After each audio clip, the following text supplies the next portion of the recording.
আমি এই জায়গাতে একটা পাওয়ার নিয়ে আসলাম, জাস্ট সিম্পল ভাবে একটা পাওয়ার। এটা কত ভোল্ট? এটা এখানে যদিও বা 12 ভোল্ট লেখা আছে, আমি কি করলাম, এটাকে মাত্র 5 ভোল্ট দিলাম। ওকে, এই 5 ভোল্ট দেওয়ার পরে আমি করলাম যে কি, এই টার্মিনাল যেটা আছে, এখানে যে টার্মিনালের অংশ যেটা দেখতে পাচ্ছি, এটাকে আমরা একটু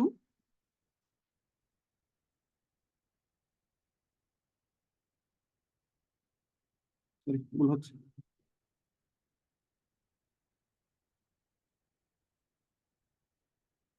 তারটা এখানে টেনে নিয়ে আসলাম, টেনে নিয়ে এসে একটু নিচের দিকে দিয়ে দিলাম। আরেকটা তার নিলাম হচ্ছে ঠিক এরকম, যে এখান থেকে একটু ফাঁকা স্থান রেখে এটার সাথে লাগিয়ে দিলাম। তো দেখুন তো, এখানে যে অংশটা আছে এটার নাম হচ্ছে, আমরা একটা নাম দিই, এটার নাম হচ্ছে প্রোব, PRO, প্রোব। এই প্রোব যেটা আছে, এই প্রোবের দুইটা টার্মিনাল, দুইটা মাথা আছে। এই দুইটা মাথাকে যদি আমরা একত্র করে দিই, এই দুইটা টার্মিনালকে যদি আমরা একত্র করে দিই, এখানে যে আমার 20 ওয়াটের একটা ল্যাম্প আছে, আমি এটাকে ল্যাম্প দিচ্ছি। এই 20 ওয়াটের যে ল্যাম্পটা আছে, সেই ল্যাম্পটা কি জ্বলবে কি জ্বলবে না? আমি যদি এই প্রোব দুটাকে একত্র করে দিই,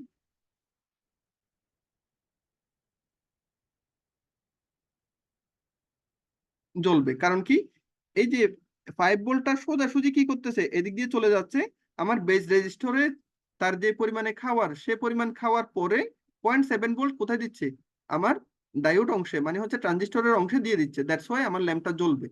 তো এইখানে যদি আমরা এই কাজটা করি, যে একটা করলাম যে কি, আমাদের একটা পানির জার নিলাম, ঠিক মনে করলাম যে কি এটা আমার একটা পানির জার। পানির জারের যে কালারটা আছে, আমি কালারটা একটু করে চেঞ্জ করে দিই। এই পানির জারটা আমি কি করলাম, এই প্রোব যেটা আছে প্রোবের মধ্যেই চুবাই দিলাম, ঠিক এভাবে চুবাই দিলাম। যখন পানির মধ্যে চুবাই দিলাম, এই পানিটা কি একটা রেজিস্টরের মতো কাজ করে না, যেটা কারেন্ট এক পাশ থেকে অন্য পাশে যেতে দিচ্ছে? তার মানে হচ্ছে আমার এই পানির এই জায়গাতেও একটা কি তৈরি হচ্ছে, রেজিস্ট্যান্স তৈরি হচ্ছে, যে কারেন্ট যেতে দেয়। তো দেখুন তো, আমি যখন এই প্রোব দুইটাকে পানির মধ্যে দিয়ে দিলাম, আমার ল্যাম্পটা জ্বলবে কি জ্বলবে না?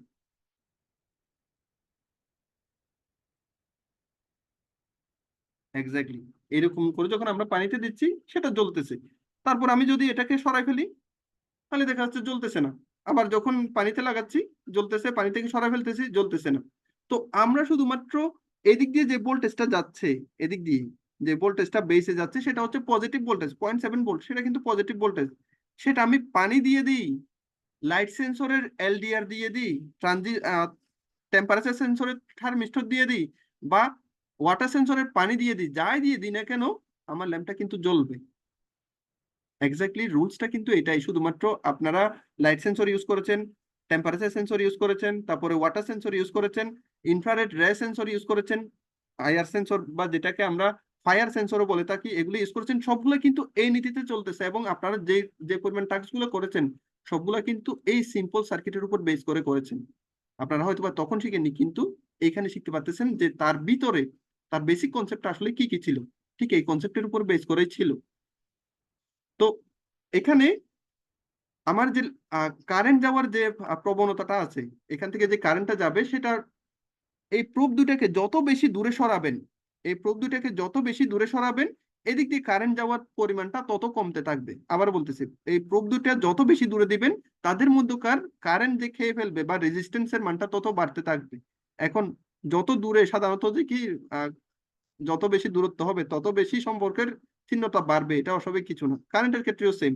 এই প্রোব দুইটা যত বেশি দূরে হবে, তত বেশি পরিমাণে কি হবে, এখান দিয়ে কারেন্ট যাওয়ার পসিবিলিটিটা কমবে, কোথায়, বেসে।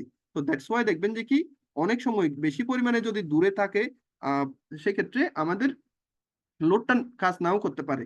আপনারা ওয়াটার সেন্সর দিয়ে যখন কাজ করেছেন, আমরা আপনাদেরকে সাজেস্ট করেছিলাম, আপনাদের যে দুইটা প্রোব আছে, এই যে এই দুইটা প্রোব এক্স্যাক্টলি ডায়াগ্রামের ভিতরে এই এই দুইটা প্রোবে আছে। এই দুইটা প্রোবকে কি করতে বলেছিলাম, যে সাথে একটা ব্লেড বা সাথে কোনো একটা এক্সট্রা কিছু পাত ইউজ করার জন্য, যাতে কি হয়, ডেন্সি সারফেস এরিয়াটা বাড়ে। তো সারফেস এরিয়া যদি আমরা বাড়াই, তাহলে কি হবে, যে ইলেকট্রিসিটি ফ্লো এর যে একটা ডেন্সিটি আছে, সেটা কিন্তু বাড়বে। তো দ্যাটস ওয়াই আমরা আপনাদেরকে সবসময় সাজেস্ট করেছিলাম কি, এই যে এখানে যে দুইটা প্রোব আছে, প্রোবের সাথে আপনারা এক্সট্রা কিছু ব্লেড ইউজ করেন। তো এক্স্যাক্টলি ফায়ার ওয়াটার সেন্সর যেটা আছে, সেটা কোনো কিছুই না, শুধুমাত্র দুইটা তার। এখানে দেখুন, এই যে এখানে যে আমরা একটা ওয়াটার ডিটেক্টর তৈরি করছি, এটা অ্যাকচুয়ালি একটা ওয়াটার ডিটেক্টর। এই ওয়াটার ডিটেক্টর যে তৈরি করলাম, এখানে আমরা ওয়াটার সেন্সর হিসেবে কোনো রকমের সেন্সর ইউজ করি নাই। শুধুমাত্র ২টা তার পানিতে ফেলে দিছি। যখন পানি থাকবে না তখন নিচে নেমে যাচ্ছে, বাতিটা বন্ধ হয়ে যাচ্ছে।